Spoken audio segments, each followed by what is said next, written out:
SIR மூலம் check வைக்கப்பட்டதா கொந்தளிக்கும் மேற்கு வங்க முதலமைச்சர் மம்தா பானர்ஜி. என்ன தொடர்ந்து எஸ்ஐஆர் அப்படிங்கிறது பாஜக மறைமுகமாக சதி வேலை செய்யறாங்க அப்படிங்கிறது தான் பாஜக ஆளாத மாநிலங்கள், பாஜக எதிரான மாநிலங்கள் சொல்லக்கூடிய குற்றச்சாட்டாக இருக்கு. இந்த அடிப்படையில் தான் மிக முக்கியமான ஒரு நிகழ்வு மேற்கு வங்கத்தில் மம்தா பானர்ஜி அப்படிங்கிற சொல்லி மம்தா பானர்ஜி வைத்திருக்கக்கூடிய அந்த குற்றச்சாட்டு மிக முக்கியமான குற்றச்சாட்டாக பார்க்கப்படுது. நடந்து முடிந்த வாக்காளர் பட்டியல் சிறப்பு தீவிர திருத்த நடவடிக்கை தொடர்ந்து மேற்கு வங்க முதலமைச்சர் மம்தா பானர்ஜி அவங்க சொந்த தொகுதியான பவானிப்பூர்ல மட்டும் பார்த்தோம்னா கிட்டத்தட்ட 21%, 21.7 விழுக்காடு வாக்குகள் அதிரடியாக நீக்கப்பட்டிருக்கா.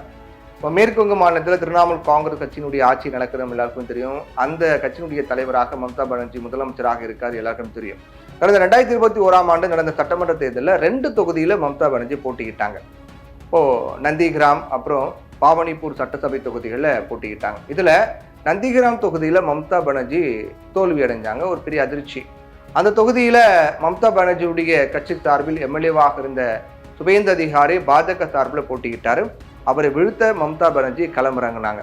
ஆனால் நூல் இழையில வெற்றியை பறி கொடுத்தாங்க மம்தா பானர்ஜி. இது அவங்களுக்கு மிகப்பெரிய ஒரு தோல்வியாக தான் பார்க்கப்பட்டது. நூல் இழையா இருந்தாலும் கூட அவர் தோற்கடிக்கணும் அப்படின்னு நினைச்சு கிளம்புறாங்க. ஆனா தோற்கடிக்க முடியல, இவங்க தோத்து போனாங்க. அந்த தொகுதியில பாஜக சார்பில் போட்டிக்கிட்ட சுபேந்த அதிகாரி 1,10,864 ஓட்டுகள் வாங்கிய நிலையில மம்தா பானர்ஜி 1,08,808 ஓட்டுகள் மட்டும் வாங்கி 1956 வாக்குகள் வித்தியாசம் தான் தோல்வியை பறி கொடுத்தாங்க. இந்த டேட்டாக்கள்லாம் ஏன் நம்ம சொல்றோம்னா அதுக்கு மிக முக்கியமான காரணம் இருக்கு. அப்ப அந்த தொகுதியில் அவங்க தோத்தாங்க அப்படின்னா இன்னொரு தொகுதி இருக்கு இல்லையா, அவங்க 2 தொகுதியில போட்டிக்கிட்டாங்க. நந்திகிராம் தொகுதி மற்றும் இன்னொரு தொகுதி இருக்கு இல்லையா, பாவனிப்பூர் சட்டமன்ற தொகுதியில மம்தா பானர்ஜி 85,263 வாக்குகள் பெற்று வெற்றி பெற்றாங்க.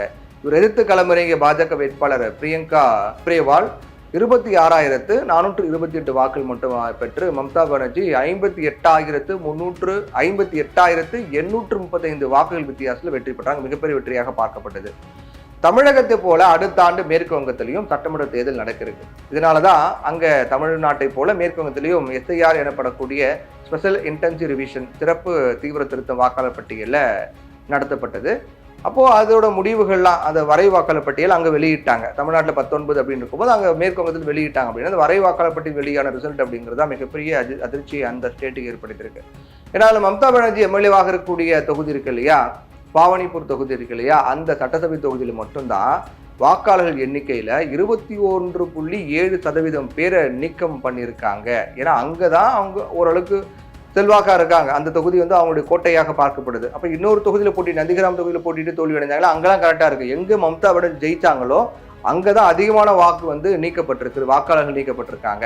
44,787 வாக்காளருடைய பெயர்கள் அதிரடியாக நீக்கப்பட்டது டேட்டாக்கள் மூலமாக தெரிய வந்திருக்கு. கடந்த 2025 ஜனவரி மாதம் அதாவது இந்த 2025 கடந்த சில மாதம் முன்னாடி பார்த்தோம்னா அந்த ஜனவரி மாதம் இருக்கு இல்லையா, அந்த தொகுதியினுடைய மொத்த வாக்காளர் எண்ணிக்கை 2,06,295 அளவில் இருந்துச்சு. இப்போ எஸ்ஐஆர் நடவடிக்கைக்கு பிறகு மொத்த வாக்காளர் எண்ணிக்கை 1,61,509 சரிந்திருக்கிறது. இந்த தொகுதி மம்தா பானர்ஜியுடைய கோட்டையாக பார்க்கப்படக்கூடிய நிலையில 2011 இந்த தொகுதியில் நடந்த இடைத்தேர்தலில் அங்க ஜெயிச்சது மூலமாக தான் முதல் முறையாக மம்தா பானர்ஜி முதலமைச்சர் ஆனாங்க. அதற்கு பிறகு 2016 சட்டமன்ற தேர்தலையும் மம்தா பானர்ஜி இங்கதான் வெற்றி வாக்கை சூடினாங்க. 2021 சட்டமன்ற தேர்தலையும் நந்திகிராம் தொகுதியில மம்தா பானர்ஜி தோற்ற நிலையும் கூட அவங்களுக்கு கை கொடுத்தது இந்த பாவனிப்பூர் தொகுதி தான். அப்போ அந்த தொகுதியில கை வைக்கணும், அங்க டார்கெட் பண்ணும் அப்படிங்கிற திட்டத்தோடு தான் பாஜக அதை பண்ணியிருக்காங்க அப்படின்னு அவங்க தரப்புல குற்றம் சாட்டுறாங்க. இதனால அடுத்த ஆண்டு சட்டமன்ற தேர்தலில் மம்தா பானர்ஜி இங்கதான் போட்டியிட அதிக வாய்ப்பு இருக்கு, அந்த தொகுதியில தான். அதனால அங்க கை வைக்கணும் அப்படிங்கிற திட்டத்தோட பாஜக பண்ணியிருக்காங்க எஸ்ஐஆர் மூலமாக மம்தா பானர்ஜி குற்றம் சாட்டுறாங்க. இங்கதான் அந்த பாவனிப்பூர் சட்டமன்ற தொகுதியில இருந்து 44,787 வாக்காளருடைய பெயர்கள் நீக்கம் செய்யப்பட்டிருக்கு அப்படிங்கிறதும் கவனிக்கப்பட வேண்டிய ஒன்றாக மாறி இருக்கிறது.